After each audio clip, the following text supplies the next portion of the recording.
નમસ્કાર. ગુજરાતી લખતી વખતે જોડણીની ભૂલો થાય છે. અરે એમાં ચિંતા કરવાની કોઈ જરૂર નથી.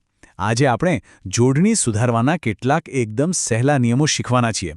બસ આટલું સમજી લેશો ને એટલે લખાણ શુદ્ધ અને પ્રભાવશાળી બની જશે.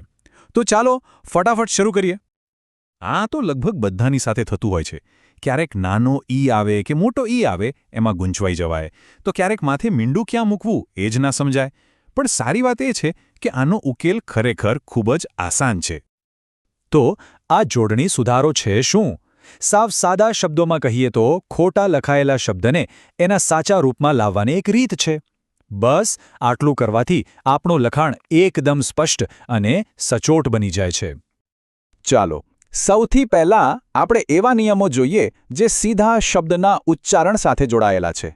સાચું કહું ને તો જો આપણે ઉચ્ચારણ બરાબર પકડી લઈએ ને તો અડધી જોડણી તો ત્યાં જ સુધરી જાય છે. ગુજરાતીમાં છે ને બે પ્રકારના સ્વર હોય છે. એક હ્રસ્વ એટલે કે જેનો ઉચ્ચાર ટૂંકો થાય, અને બીજો દીર્ઘ જેનો ઉચ્ચાર લાંબો થાય. જેમ કે ઈ અને ઉ હ્રસ્વ છે, જ્યારે ઈ અને ઉ દીર્ઘ છે. આ નાનકડો તફાવત સમજવો બહુ જ જરૂરી છે.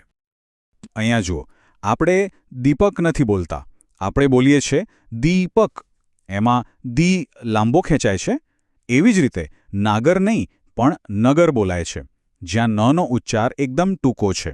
એટલે જ કહું છું, ઉચ્ચારણ પર ધ્યાન આપવું એ જ સાચી જોડણીની ચાવી છે. તો આ એકદમ સરળ નિયમ યાદ રાખી લો. જે અક્ષરનો અવાજ ટૂંકો ત્યાં હ્રસ્વ સ્વર, અને જ્યાં અવાજ લાંબો ખેંચાય ત્યાં દીર્ઘ સ્વર. બસ આટલું જ. હવે વાત કરીએ આપણા માથે મીંડાની એટલે કે અનુસ્વારની. આ નિયમ પણ સાવ ઉચ્ચારણ પર જ આધાર રાખે છે. જ્યારે કોઈ અક્ષરનો અવાજ થોડોક નાકમાંથી આવતો હોય એવું લાગે ત્યારે એના પર અનુસ્વાર આવે. દાખલા તરીકે સંતોષ બોલી જુઓ. સનો અવાજ નાકમાંથી આવે છે, બરાબર? એ જ રીતે અંધારમાં અનો ઉચ્ચાર પણ નાક દ્વારા થાય છે. એટલે અહીં માથે મીંડું લગાવવું જ પડે. અને આ રહી એક મજેદાર ટ્રીક. ક્યારે પણ કન્ફ્યુઝન થાય કે અનુસ્વાર આવશે કે નહીં તો બસ નાક બંધ કરીને એ શબ્દ બોલવાની કોશિશ કરો. જો અવાજ બદલાઈ જાય અથવા અટકી જાય તો સમજી લેવાનું કે ત્યાં અનુસ્વાર પાક્કો આવશે. હા, પણ ક્યારેક અનુસ્વાર અને આખા અનુનાસિક અક્ષર જેમ કે ન કે મ એની વચ્ચે ગૂંચવણ થાય છે. તો ક્યારે બિંદુ વાપરવું અને ક્યારે આખો અક્ષર લખવો એ સમજવું પણ એટલું જ મહત્વનું છે. અહીંયા જુઓ, સન્માન જેવા શબ્દમાં આપણે નનો સ્પષ્ટ ઉચ્ચાર કરીએ છીએ એટલે ત્યાં અડધો ન લખાય છે. પણ સંતોષ જેવા શબ્દમાં ન જેવો અવાજ ખાલી નાકમાંથી આવે છે, સ્પષ્ટ બોલાતો નથી, એટલે ત્યાં માત્ર અનુસ્વાર આવે. આ ફરક બોલીને જ સમજી શકાય છે. ચાલો હવે બીજા ભાગ તરફ આગળ વધીએ. આમાં આપણે એવા નિયમો જોઈશું જે શબ્દોની રચના અને એમાં વપરાતા ખાસ ચિહ્નો સાથે જોડાયેલા છે. તો આ વિભાગમાં આપણે મુખ્યત્વે 3 બાબતો પર ધ્યાન આપીશું. જોડાક્ષર શું છે અને કેવી રીતે બને છે, વિસર્ગ એટલે કે 2 ટપકા ક્યારે વપરાય, અને પેલો ઉપર આવતો રેફ નો સાચો ઉપયોગ શું છે. જોડાક્ષરનો નિયમ તો સાવ સહેલો છે. જ્યારે 2 વ્યંજન અક્ષરો એકબીજા સાથે જોડાઈ જાય ત્યારે જોડાક્ષર બને છે. આનાથી શબ્દોનો ઉચ્ચાર ફટાફટ અને એક સાથે થઈ શકે છે. જેમ કે વિદ્યાલયમાં દ અને ય જોડાઈને દ્ય બને છે. એ જ રીતે શક્તિમાં ક અને ત જોડાઈને ક્ત બને છે. આ જોડાક્ષરો જ શબ્દને એનું સાચું સ્વરૂપ આપે છે.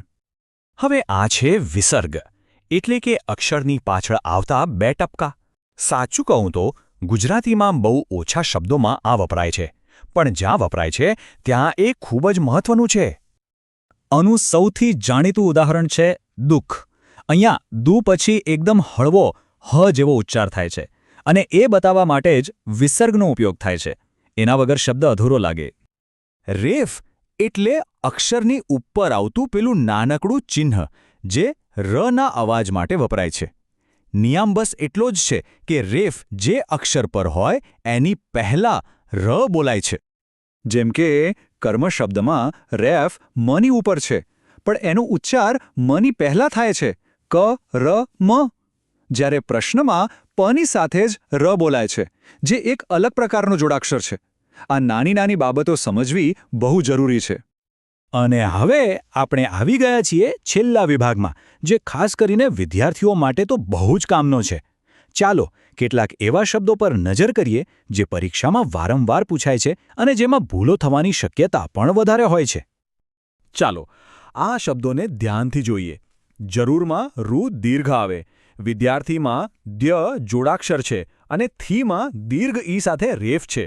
સ્વતંત્રતામાં સ્વ અને તંત્ર એમ 2 જોડાક્ષર છે. આ શબ્દોને ખાલી ગોખવા કરતાં એમાં કયા નિયમો લાગુ પડે છે એ સમજી લેશો ને તો હંમેશા માટે યાદ રહી જશે.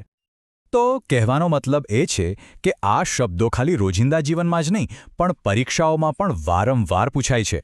આટલા શબ્દો પાકા કરી લેશો તો પણ સારા માર્ક્સ મેળવવામાં ચોક્કસ મદદ મળશે. તો આ બધા સરળ નિયમો શીખ્યા પછી હવે એવો કયો શબ્દ છે જેના માટે ખાતરી છે કે એ હવેથી હંમેશા સાચો જ લખાશે?